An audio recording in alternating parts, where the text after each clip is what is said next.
بدون نفاق اخوتي، تخيلوا لو جلالة الملك سير الجزائر، والله يا اخوتي راح تكون خير من قطر، راح تكون اخوتي خير من تاع الامارات.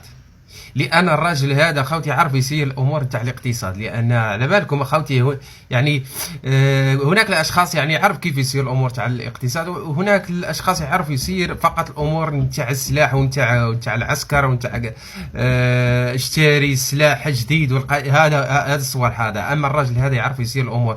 تخيل يا اخواتي، انا اعيش في المغرب، والله يا اخواني تقول هذه دوله تاع النفط او تاع الغاز، ولكن الله غالب المغرب ليس لها غاز والنفط. والله يا اخواني فرق شاسع، فرق شاسع من حيث البنيه التحتيه، من حيث النظافه، من حيث كل شيء، من ناحيه المرافق، كل شيء موجود، ولكن الله غالب.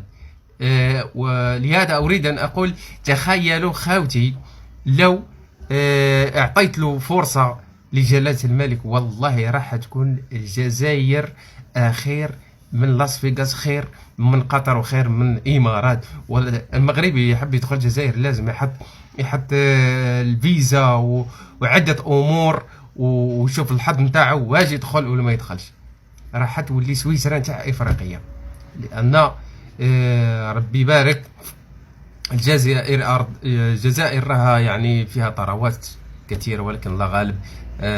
حد الان في 2023 يعني الثمار نتاع الثروه هذه والله ما ظهراش الا بالسوء ثم السوء. خوتي خليوا لي متابعه رايكم في الموضوع.